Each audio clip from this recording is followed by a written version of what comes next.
নমস্কাৰ বন্ধু বান্ধৱীসকল, learning sponge নামৰ চেনেলটোলৈ আপোনালোকক স্বাগতম জনাইছোঁ। আজি আপোনালোকলৈ লৈ আহিছোঁ কেইটামান সাধাৰণ জ্ঞানৰ প্ৰশ্ন, যিকেইটা প্ৰায়বোৰ এক্সামিনেশ্যনতে আহি থাকে। গতিকে আহক আমি ভিডিঅ'টো আৰম্ভ কৰোঁ। প্ৰথম প্ৰশ্নটো হৈছে, কিমান চনত কলকাতাৰ পৰা ব্ৰহ্মপুত্ৰদি ব্ৰহ্মপুত্ৰ সমতললৈ জাহাজ চলাচল আৰম্ভ হয়? উত্তৰটো হৈছে 1849 চনত। 2 নম্বৰ প্ৰশ্ন, অসমৰ ভিতৰতে দীৰ্ঘতম ৰেলপথৰ সুৰং ক'ত আছে? উত্তৰটো হ'ব মাহুৰত। 3 নম্বৰ প্ৰশ্ন, অসম ভূমি একত্ৰীকৰণ আইন কিমান চনত গ্ৰহণ কৰা হৈছিল? উত্তৰটো হ'ব 1960 চনত। 4 নম্বৰ প্ৰশ্ন হৈছে, BRPLক IOCৰ লগত একত্ৰীকৰণ প্ৰক্ৰিয়া কিমান চনত আৰম্ভ হৈছিল? উত্তৰটো হৈছে 2001 চনত। 5 নম্বৰ প্ৰশ্নটো হৈছে, অসম ঔদ্যোগিক উন্নয়ন নিগম সংক্ষেপত AIDC কিমান চনত স্থাপন কৰা হৈছিল? উত্তৰটো হৈছে 1965 চনত। 6 নম্বৰ প্ৰশ্নটো হৈছে, কলিকতাৰ পৰা ঢাকা হৈ শিলচৰলৈ প্ৰথম ৰেল কেতিয়াৰ পৰা চলিছিল?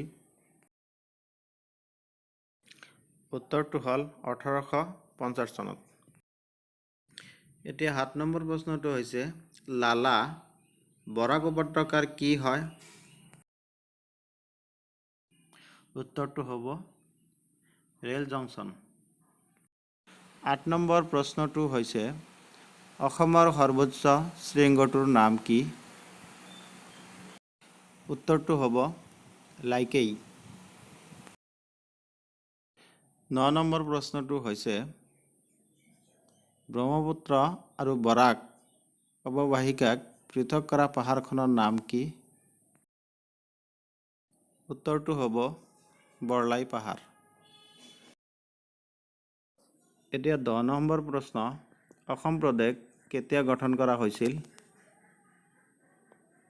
উত্তৰটো হ'ব 1950 চনত। 11 নম্বৰ প্ৰশ্ন, ব্ৰহ্মপুত্ৰ নৈৰ গতিৰ প্ৰৱণতা কোন দিশে? উত্তৰটো হ'ব দক্ষিণ ফালে। 12 নম্বৰ প্ৰশ্ন, উত্তৰ পূৰ্বাঞ্চলৰ অন্যতম বৃহত্তম নদীখনৰ নাম কি? উত্তৰটো হ'ব বৰাক। 13 নম্বৰ প্ৰশ্নটো হৈছে, পনীয়া সোণৰ দেশ বুলি কাক কোৱা হয়? উত্তৰটো হ'ব অসমক। 14 নম্বৰ প্ৰশ্নটো হৈছে, 2003 চনত সংবিধানৰ 8ম সূচীত তলৰ কোনটো ভাষা সংযোগ কৰা হয়? উত্তৰটো হ'ব বড়ো ভাষা। 15 নম্বৰ প্ৰশ্নটো হৈছে, অসমত খাৰুৱা তেলৰ সন্ধান কেতিয়া পাইছিল? উত্তৰটো হ'ব 1886 ত। 16 নম্বৰ প্ৰশ্নটো হৈছে, তলৰ কোনখন জিলাৰ অকণো অংশ বড়োলেণ্ড স্বায়ত্তশাসিত জিলালৈ যোৱা নাই? উত্তৰটো হৈছে কাৰ্বি আংলং। 17 নম্বৰ প্ৰশ্নটো হৈছে, অসমৰ পশ্চিম ফালে থকা দেশ এখনৰ নাম কি? উত্তৰটো হৈছে বাংলাদেশ। 18 নম্বৰ প্ৰশ্ন, অসমৰ জলজ সম্পদৰ প্ৰধান ভাণ্ডাৰ নদীখনৰ নাম কি? উত্তৰটো হৈছে ব্ৰহ্মপুত্ৰ। 19 নম্বৰ প্ৰশ্নটো হৈছে, ৰন্ধন গেছৰ বটলিং প্লেণ্ট ক'ত আছে? 4টা অপশ্যন দিয়া আছে, তুলসীবাৰীত, উত্তৰ গুৱাহাটীত, মিৰ্জাত আৰু বৰপেটাত। ইয়াৰ ভিতৰত শুদ্ধ উত্তৰটো হৈছে উত্তৰ গুৱাহাটী।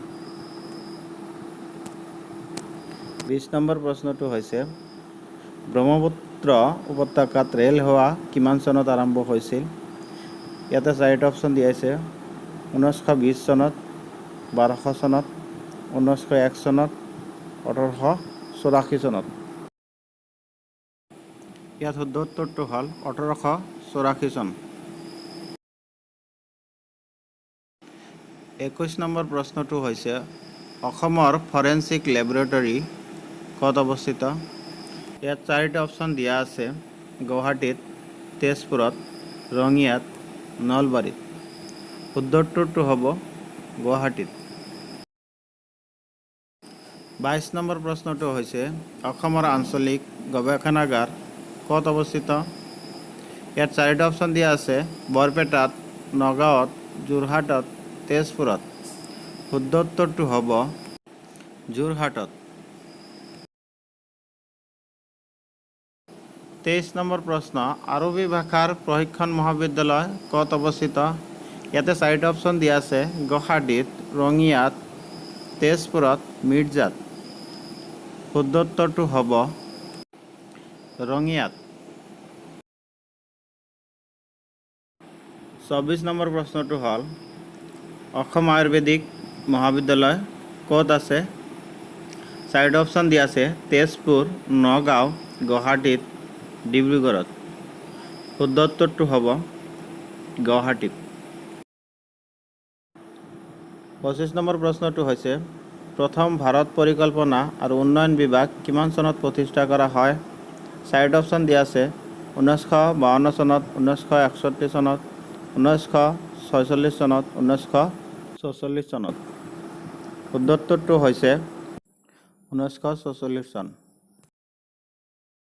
26 নম্বৰ প্ৰশ্নটো হৈছে প্ৰথমে ভাৰতত জাতীয় পৰিকল্পনা সমিতি কেতিয়া গঠন কৰা হৈছিল? চাৰিটা অপশ্যন দিয়া আছে। 1919 চনত, 1936 চনত, 1952 চনত, 1938 চনত। শুদ্ধ উত্তৰটো হৈছে 1938 চন।